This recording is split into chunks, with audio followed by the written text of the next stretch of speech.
Hi, this is Trinity Place, and my name is Cameron Miller, and this is a reflection on the lectionary readings for the 12th week of Pentecost, including a poem by Wendell Berry, How to Be a Poet. So I remember probably a decade ago, more than a decade ago, reading that in New York City during a major blackout, people saw stars.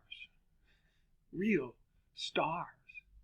It was a big deal because for some people there had been no real stars in the sky since the previous other major big blackout, which was decades earlier. So now I want us to imagine a world in which there are only real stars, because the only human light is from fire, as in the kind that smolders and goes out at night. Imagine a world in which humans realize how small they are in the vast expanse of interstellar space because their ability to forge tools had not yet morphed into the creation of machines and flight and speed and digital communication. Imagine a world in which humans live in intimate relationship to their surroundings and are affected daily by the tidal forces of nature and the rough terrain of the planet and the whimsical dictates of the weather. Imagine humans like that, and it's easy to imagine the experience of a transcendent God. Transcendence. It refers to the complete otherness of God. The complete otherness of God. The unspeakably awesome creator of the cosmos, so far beyond our imagination as to seem almost terrible in proportion, terrifying even. Now, when the ancients of whatever religion, I think, speak about the fear of God, it's about awe, not more than it is about afraidness.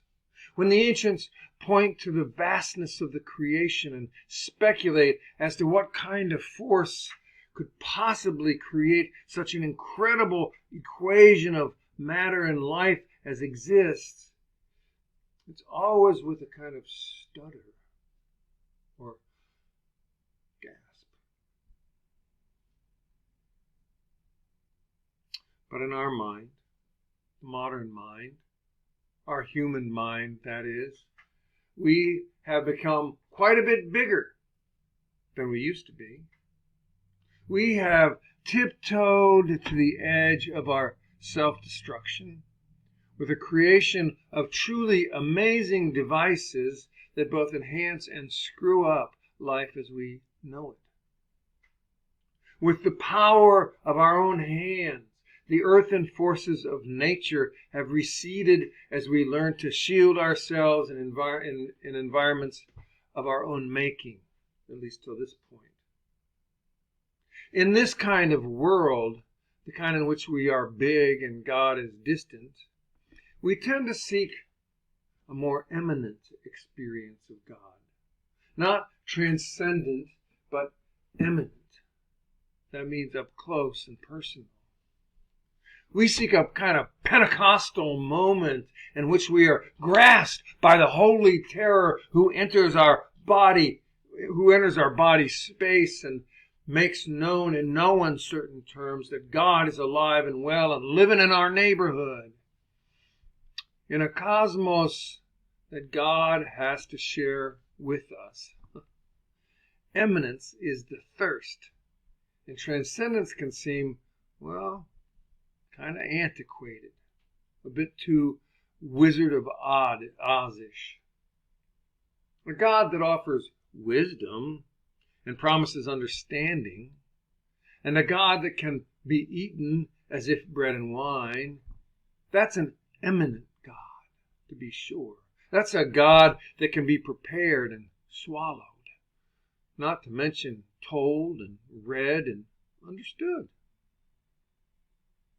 Even in our hymns, while the words may mention the big, transcendent Creator God, they still sing about the one that does stuff for us, the milkman God that still delivers to our doorstep. Well, Wendell Berry's poem, I suppose, could potentially refer to either the transcendent or the immanent.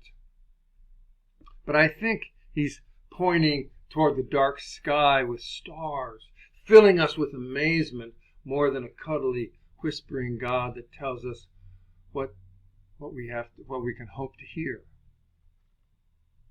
My favorite line in that poem, because it's also the core of my theology, is where he writes, "There are no unsacred places. There are only sacred places and desecrated places."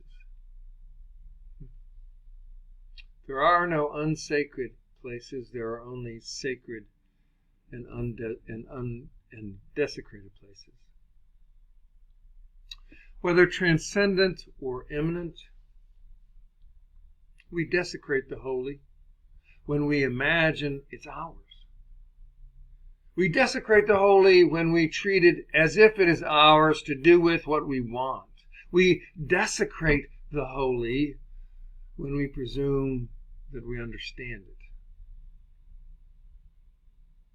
Now, there are grand sanctuaries everywhere. We have one at 520 South Main Street here in Geneva, and they were built upon the imagination of a God that transcends, a God that is spectacular and beautiful and well beyond our reach. You can see it in the architecture where there's a street level, and then you take steps up to go into the front door, and then you go down a center aisle, and there's more steps to the chancel, and then more steps to get to the high altar in the sanctuary. The intimate space, like the one we have here at 78 Castle in Geneva, but the other places have as well, that was formed to imagine God the immanent that surfaces among us with whispers and hears the cries within the closeness of community. Now, we do both, of course.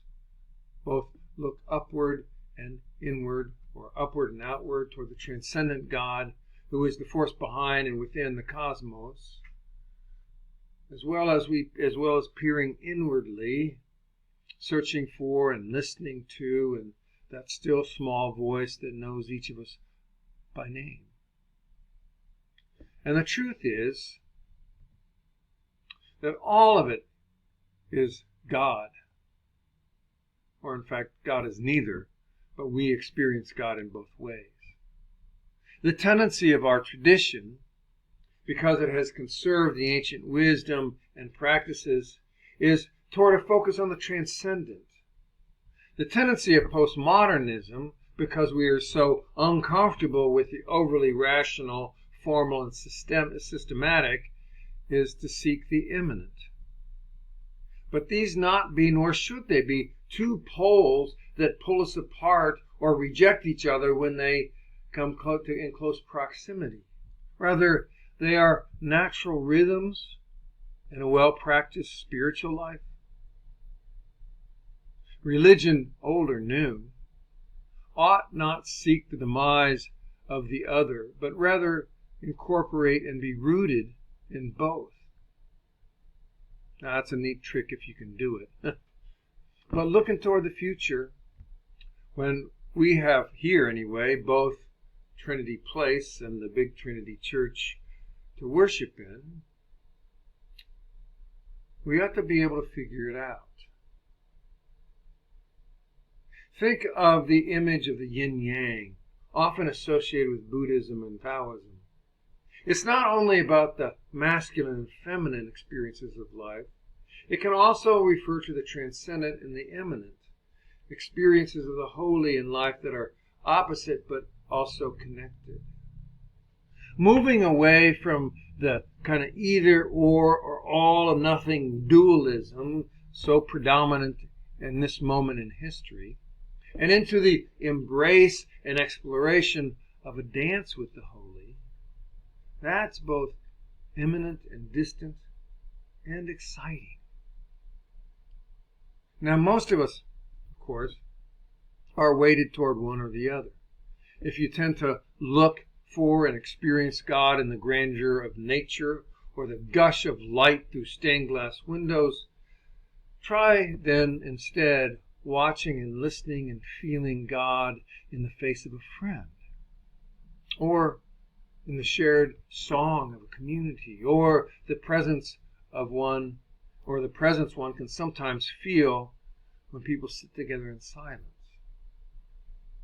But if you tend toward that up-close experience of God, that rush that happens in a group or even in the stillness of your own quiet mind, then try leaning into the big God. Lean into the horizon or the heavens or the deep, mysterious unknowns from which come huge forces that seem awesome, even terrifying in our smallness. It's a dance. It's a dance I'm recommending. It's a dance in which we need to learn to both lead and follow. Whichever comes naturally to you, we need to lean into and learn the other. It's a spiritual dance for a spiritual practice. And young or old, we can learn it. Transcendence and immanence. The experience of awe and intimacy with the Creator of all that is. Keep dancing. Even if your feet no longer move, keep doing the dance. It's good for what ails us. Thanks for being with us today. Peace be with you.